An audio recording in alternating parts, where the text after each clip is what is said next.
नमस्कार, मी डॉक्टर कविता राणे. या special bulletin मध्ये आपल्या सर्वांचं स्वागत. मुंबईकरांसाठी हा मंथ एंड आणि वीकेंड दोघंही अगदी खतरनाक असणार आहे. त्याचं कारण असणार आहे की मुंबईकरांची जी लाईफ लाईन आहे म्हणजे मुंबईची लोकल सेवा ही या तीनही दिवसात प्रचंड विस्कळीत होणार आहे. याचं कारण काय? तर याचं कारण हे आहे की मध्य रेल्वे आणि मध्य रेल्वेच्या अंतर्गत येणारी हार्बर रेल्वे यांच्यावर जम्बो ब्लॉक घेण्यात आलेला आहे. या जम्बो ब्लॉकचं कारण असं आहे की काही प्लॅटफॉर्म्सची कामं करायची आहेत सीएसएमटी स्टेशनवर आणि ठाणे स्टेशनवर. त्यासाठी हा जम्बो ब्लॉक घेण्यात आलाय. जवळपास हजारभर गाड्या आणि त्यांची वेळापत्रक यामुळे प्रभावित होणार आहेत. आणि मुंबईकर जे अगदी पावसाळ्याच्या तोंडावर, शाळा सुरू होताना, सुट्ट्या संपत असताना खरेदीसाठी बाहेर पडण्याचं प्लॅनिंग करत होते, त्यांच्यासाठी ही आता आपत्ती बनून आलेलं आहे. त्यामुळे मुंबईकरांचं जे प्लॅनिंग होतं या आठवड्याच्या शेवटाचं ते सगळं गडबडलेलं दिसतंय. पण काही प्रश्न उपस्थित राहिलेत की इतका मोठा जम्बो ब्लॉक जेव्हा रेल्वे घेते त्यावेळेस अगदी पावसाळ्याच्या तोंडावरची वेळ का निवडली जाते? सुट्ट्या संपतायत, शाळा सुरू होत आहेत तेव्हाची वेळ का निवडली जाते? आणि सगळ्यात महत्त्वाचं म्हणजे मुंबईसाठी लाईफलाईन असणाऱ्या या लोकलच्या इतक्या मोठ्या जम्बो ब्लॉकची माहिती लोकांपर्यंत पोहोचावी यासाठी रेल्वेनं नेमकं काय काय केलं किंवा आधीच रेल्वेनं या संदर्भात पूर्णपणे माहिती का दिली नाही, असे काही प्रश्न सर्वसामान्यांकडून समोर येत आहेत, सोशल मीडियावरून समोर येत आहेत. आणि म्हणूनच या प्रश्नांची चर्चा करणं गरजेचं आहे. या प्रश्नांची उत्तरं जाणून घेण्याचा या कार्यक्रमात प्रयत्न करणारच आहोत. पण त्या अगोदर बघूयात की हा जम्बो ब्लॉक नेमका काय असणार आहे आणि मुंबईत कुठल्या कुठल्या स्टेशन्सना त्याचा परिणाम होणार आहे. वीकेंडला होणार आहेत मेगा हॉल मुंबईकरांचे, कारण 3 दिवस असणार आहे हा जम्बो ब्लॉक.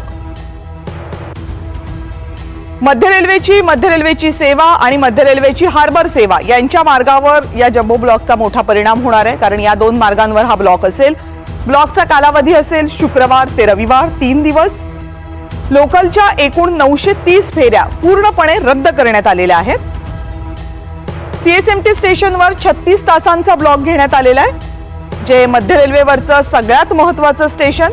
आणि जरी मध्य आणि हार्बर रेल्वेवर याचा थेट परिणाम होणार असला तरीही पश्चिम रेल्वेला सुद्धा हार्बर रेल्वे जोडलेली असल्यामुळे 3ही मार्गांवर याचा परिणाम होणार आहे. वेळ काय आहे? शुक्रवारी रात्री 12:30 ते रविवारी दुपारी 3:30 वाजेपर्यंत या जम्बो ब्लॉकची वेळ आहे. रेल्वेनं जी माहिती दिलेली आहे त्यानुसार हा जम्बो ब्लॉक का घेण्यात आलेला आहे, तर सीएसएमटी स्टेशनवर 36 तासांचा जो ब्लॉक घेण्यात आलेला आहे त्याचं कारण असे की सीएसएमटी आणि ठाणे या मध्य रेल्वेच्या स्थानकांमध्ये प्लॅटफॉर्मची लांबी आणि रुंदी वाढवायची आहे. सीएसएमटीचे प्लॅटफॉर्म क्रमांक 10 आणि प्लॅटफॉर्म क्रमांक 11 यांचं विस्तारीकरण मध्य रेल्वेला करायचंय. 16 ते 24 डब्यांच्या गाड्यांसाठी प्लॅटफॉर्मची लांबी वाढवली जाणार आहे. यानंतरचं महत्त्वाचं station Thane station. Thane station मध्ये 63 तासांचा ब्लॉक आहे, म्हणजे सीएसएमटी स्टेशन पेक्षाही मोठा ब्लॉक ठाणे स्टेशनला असणार आहे. ठाणे स्टेशन मध्ये प्लॅटफॉर्म क्रमांक 5 आणि प्लॅटफॉर्म क्रमांक 6 यांचं विस्तारीकरण, रुंदीकरण या कालावधीमध्ये केलं जाईल. याच 2 प्लॅटफॉर्मवर प्रवाशांची प्रचंड मोठी गर्दी असते, त्यामुळे या 2 प्लॅटफॉर्मचं विस्तारीकरण करणं गरजेचं बनलंय. आणि प्रवाशांची सोय व्हावी म्हणून या प्लॅटफॉर्मची रुंदी वाढवली जाणार आहे. 63 तासांमध्ये हे काम पूर्ण करण्याचा प्रयत्न रेल्वेकडून केला जाईल. जवळपास 1374 लोकल फेऱ्यांना याचा फटका बसणार आहे. शुक्रवारच्या दिवशी 161 लोकल फेऱ्या पूर्णपणे रद्द करण्यात आलेल्या आहेत, तर 7 फेऱ्या असतील ज्या शॉर्ट टर्मिनेट करण्यात आल्या. शॉर्ट टर्मिनेट म्हणजे काय, तर त्या रेल्वेचा जो प्रवास असेल तो पूर्ण न करता आधीच्या स्थानकापर्यंत तो असेल, ती रेल्वे धावेल परंतु ती पूर्ण मार्गावर धावणार नाही.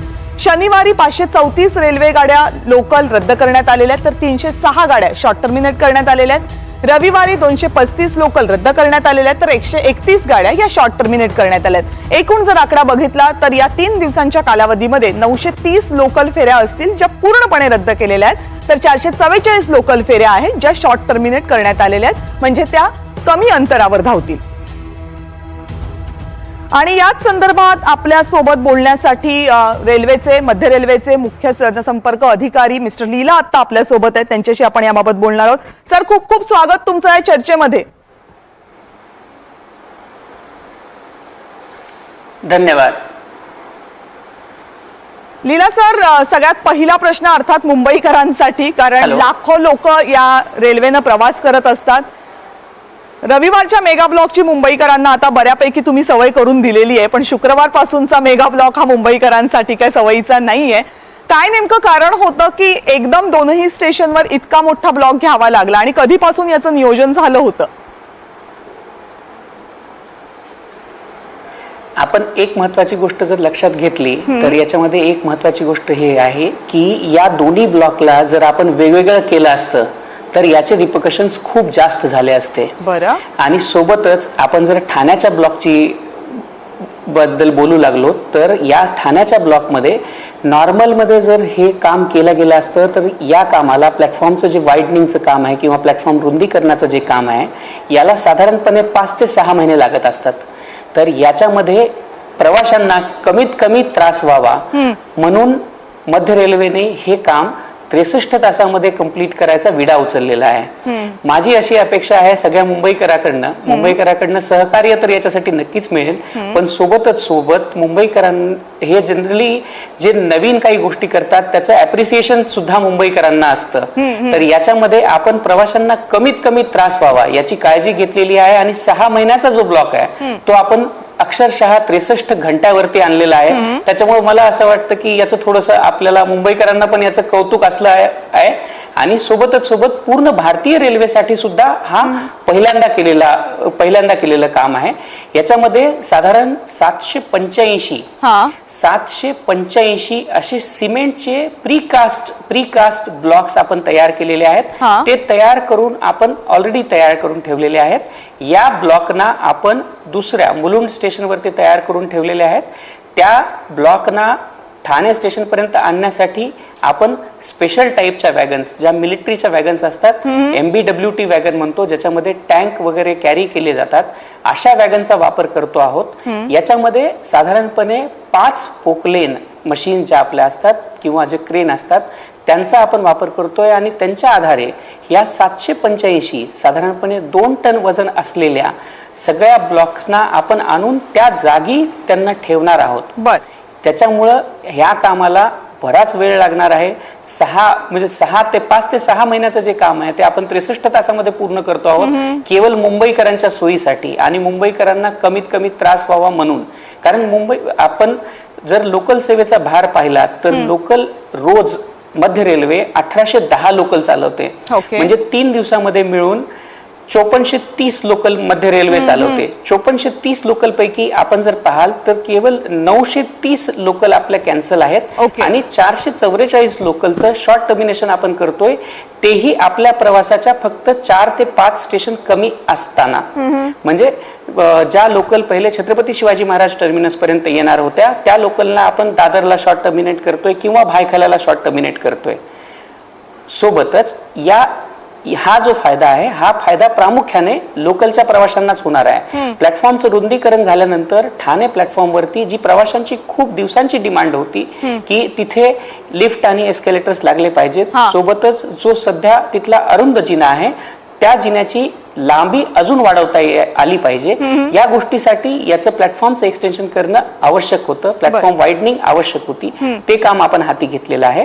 याच सोबत छत्रपती शिवाजी महाराज टर्मिनस वरती प्लॅटफॉर्म नंबर 10 आणि 11 फलाट क्रमांक 10 आणि 11 हे फलाट जे आहेत ते अगोदर 18 कोचची गाडी केवळ अकोमोडेट करू शकत होते. म्हणजे याच्यावरती 18 पेक्षा जास्त कोचच्या गाड्या हँडल करता येत नव्हत्या आणि याच्यावरती साधारण 13 ते 14 गाड्या आपण रोज 14 येणाऱ्या आणि 14 जाणाऱ्या अशा 28 गाड्या आपण याच्यावरती टोटल हँडल करत होतो. तर या गाड्यांमध्ये आपल्यावरती प्लॅटफॉर्मची लेंथ कमी असल्यामुळं हे रिस्ट्रिक्शन होतं की याच्यामध्ये आपण ऍडिशनल कोचेस लावू शकत नव्हतो.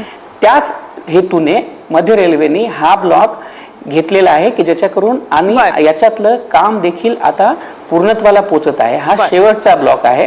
हा शेवटचा ब्लॉक हा जो 36 तासाचा ब्लॉक घेतला याच्यामध्ये सगळ्याची जी इंटरलॉकिंग असते, ज्याच्यामध्ये सिग्नलिंग सिस्टम आणि पॉइंट जे असतात ज्याच्यामधनं रेल्वे कुठल्या ट्रॅकवरती जाईल किंवा एका ट्रॅकवरनं दुसऱ्या ट्रॅकवरती जे रेल्वेची डायरेक्शन बदलल्या जाते त्याची आपण अरेंजमेंट करतो, ती चेंज होत असते. या दरम्यान ती कुठल्याही सिग्नलची अरेंजमेंट नसते, म्हणून गाड्या चालवणं या पिरियडमध्ये आपल्याला शक्य होत नाही किंवा आवश्यक तेवढ्या गाड्या आपण याच्यामध्ये चालवू शकत नाही. आणि यात अजून एक गोष्ट मला सांगायची इच्छा होती. आम्ही हा प्रयत्न करतो याच्या सोबतच दादर मध्ये सुद्धा प्लॅटफॉर्म नंबर 10 आणि 11 ज्याला आपण डबल डिस्चार्ज मध्ये कन्वर्ट केलेला आहे, तो प्लॅटफॉर्म सुद्धा प्रवाशांच्या सेवेसाठी लवकरच याच ब्लॉक मध्ये रुजू होणार आहे. याच्यामुळे मध्य रेल्वेचं हे एक चांगलं पाऊल आहे, ज्याच्यामध्ये की या तिन्ही कामाला जर वेगवेगळं केलं गेलं असतं तर आपल्याला खूप जास्त गाड्याही कॅन्सल कराव्या लागल्या असत्या आणि मुंबईकरांना खूप जास्त दिवसांसाठी हा त्रास देखील सहन करावा लागला असता.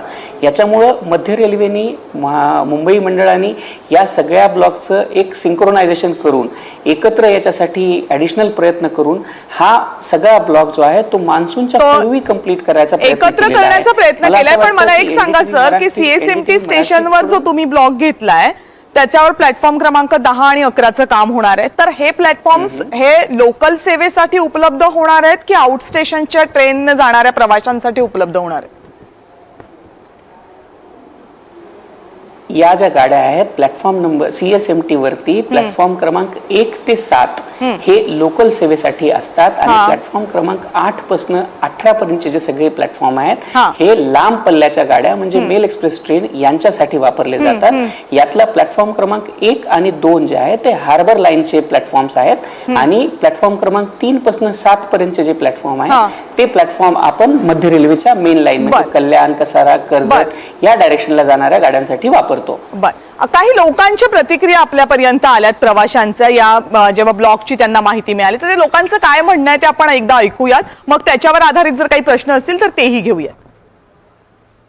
मेगा ब्लॉक हा झाला पाहिजे, पण तो मेगा ब्लॉक असा झाला पाहिजे की लोकांना जे प्रवासी आहेत लांबचे जाणारे किंवा इतर त्या लोकांना अडचण नाही झाली पाहिजे. आणि तो मेगा ब्लॉक अशा प्रकारे झाला पाहिजे की तो एकदम 8-9 10 तासाचा नसावा. त्या मध्ये 1-2 तासाने गाड्या सोडल्या पाहिजे, लोकांच्या अडचणी नाही झाल्या पाहिजे. तर बाबा प्लॅटफॉर्म वाढायला पाहिजे.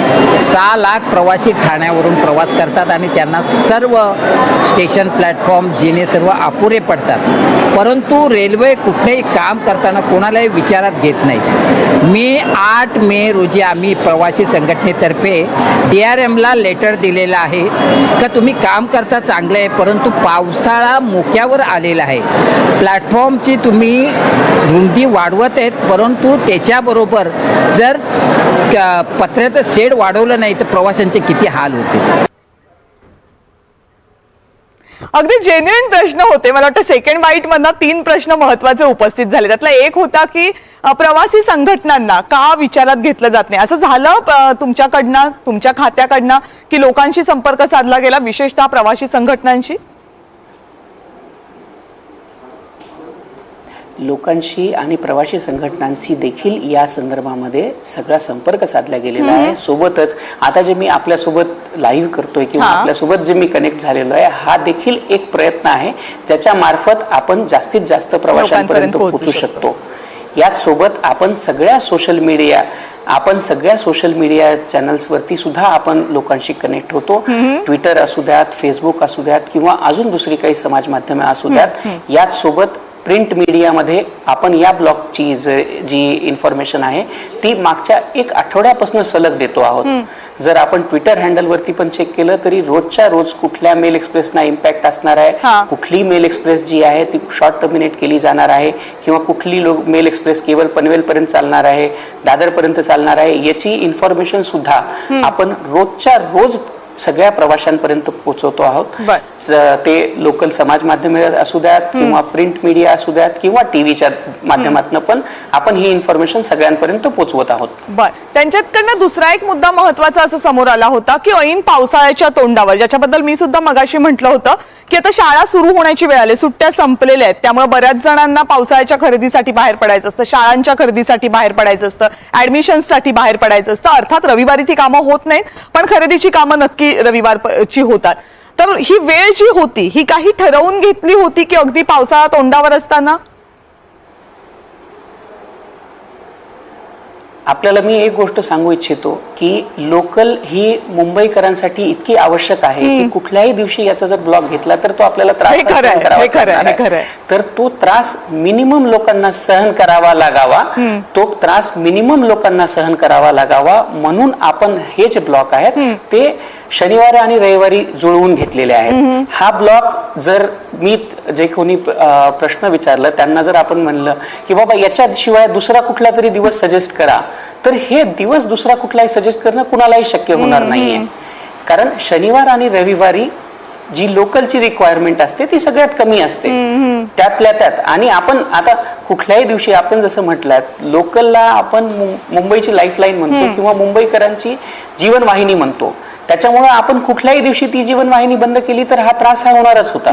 तर त्याच्यामध्ये आपण हा प्रयत्न केलेला आहे मध्य रेल्वेकडनं, ज्या दिवशी कमीत कमी प्रवाशांना त्रास होईल त्या दिवशी आपण हे पोचवावं. आणि याच्यामध्ये दोन गोष्टी आहेत की आपल्याला कुठलेही त्रास सहन केल्याशिवाय किंवा कुठलेही कष्ट सहन केल्याशिवाय कुठल्याही चांगल्या गोष्टीची निर्मिती होणं शक्य नाही. हे जे आपण ब्लॉक केलेला आहे दोन्ही ब्लॉक्स जे आहेत इन्फ्रास्ट्रक्चरल अपग्रेडेशन साठी आहेत आणि दीर्घकालीन सोयीसाठी. पण त्याच्यातला त्यांचा एक तिसरा प्रश्न होता ना, तो मला फारच इंटरेस्टिंग वाटला लीला सर. तो आणि तो वाटायला खूप सोपा असेल पण त्यांचं माझ्यापर्यंत तो आवाज नाही. ठीक आहे, मी तुम्हाला सांगते तो प्रश्न. त्यांचं म्हणणं असतं की ठीक आहे की आमच्यासाठी प्लॅटफॉर्म रुंद करताय, आम्हाला आनंद आहे त्याचा, आमची गरज आहे, पण नुसतेच प्लॅटफॉर्म रुंद होतात त्याच्यावर छप्पर काही येत नाही आणि पावसाळ्यात मात्र आमचे हाल होत आहेत. असं काही होणार आहे का? असं नाहीये. याच्यामध्ये काय असतं, सगळ्या गोष्टी ज्या होतात ते एकत्र जर कुणी अपेक्षा केली की सगळंच एकत्र घर बनलं पाहिजे तर तसं घर बनत नाही. पहिल्यांदा घराचा पाया करावा लागतो आणि स्टेप बाय स्टेप या गोष्टी कराव्या लागतात. आम्ही यामध्ये मध्य रेल्वेचा हा पूर्ण प्रयत्न चालू आहे की ह्या सगळ्या सोयी सुविधा सहितच ह्या सगळ्या गोष्टी पोचाव्यात. पण अशी अपेक्षा करणं मला थोडंसं असं वाटतं की हे पण थोडंसं जास्त हे होतंय की प्रत्येक गोष्टीची सोय एकदम करून आलं पाहिजे. आपल्याकडे काही जादूची कांडी कुठे नाहीये ज्याच्यातनं की आपण कांडी फिरवली आणि 0 पासून एकदम 100ला गेलो. तरी आपल्याला सगळ्या ज्या गोष्टी कराव्या लागतात ह्या टप्प्याटप्प्यानेच कराव्या लागतात. आणि विशेष गोष्ट म्हणजे आपण यात नोटीस कराल, आपण उद्या केवळ 160 गाड्या कॅन्सल करतोय. आपण रोज 1810 ज्या गाड्या चालवतो म्हणजे या 3 दिवसामध्ये आपण साधारणपणे 5430 गाड्या चालवू. त्याच्यापैकी आपण 900 गाड्या फक्त कॅन्सल केल्यात. म्हणजे साधारणपणे 1/6 आपल्याला म्हणता येऊ शकतं. 16 ते 18% गाड्या कॅन्सल करून आपण 6 महिन्याचं काम जे आहे ते 63 तासात करतोय.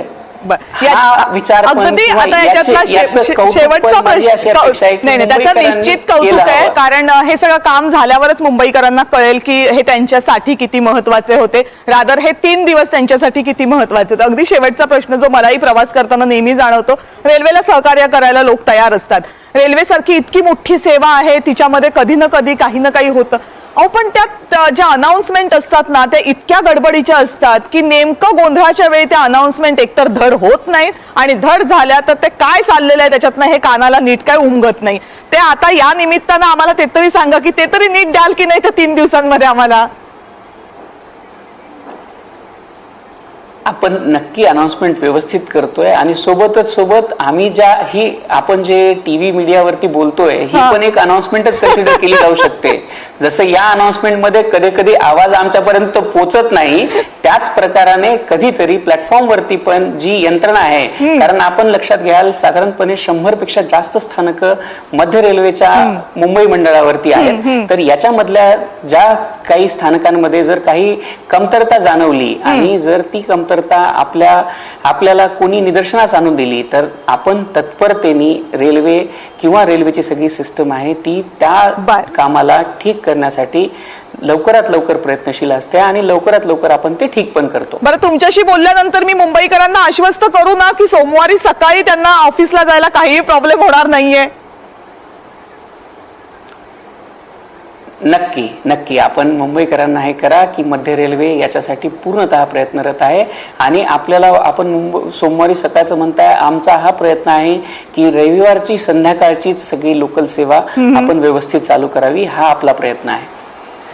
रेल्वेचे मध्य रेल्वे इन्फ्रास्ट्रक्चर घेऊन आपल्या सगळ्यांच्या भेटीला मध्य रेल्वे येत आहे आणि या इन्फ्रास्ट्रक्चरचं आम्ही इन्फ्रास्ट्रक्चरची सोय घेऊन आपल्याला नवीन वर्षामध्ये येतोय. आपण तुम्ही नवीन वर्षामध्ये नवीन इन्फ्रास्ट्रक्चर नवीन भेट मुंबईकरांसाठी आणा. मुंबईकर त्याचं नक्की स्वागत करतील. त्यासाठी या 3 दिवसाच्या जम्बो ब्लॉकचा त्रास मुंबईकर सहन करतील. अपेक्षा आहे की हे नवीन इन्फ्रास्ट्रक्चर मुंबईकरांच्या सेवेमध्ये आणखी भर घालणारं असावं. मध्य रेल्वेचे मुख्य जनसंपर्क अधिकारी स्वप्नील धनराज लीला आता आपल्यासोबत होते. सगळी माहिती त्यांनी दिली. लीला सर, खूप खूप धन्यवाद या सगळ्या महत्वाच्या माहितीबद्दल. थँक्यू, धन्यवाद. थँक्यू. तर मुंबईकरांसाठी शुक्रवार ते रविवार हा रेल्वेचा प्रवास काहीसा खडतर असणार आहे, पण मध्य रेल्वेचं म्हणणं हे आहे की हा प्रवास, तुमचा पुढचा प्रवास सुखकर व्हावा यासाठी हे 3 दिवस खडतर असणार आहेत. त्यामुळे मुंबईकरांनी आम्हाला सहकार्य करावं असं आवाहन मध्य रेल्वेकडनं करण्यात आलेलं आहे. या विशेष चर्चेमध्ये आत्ता वेळ झाली इथेच थांबण्याची. पाहत रहा NDTV मराठी.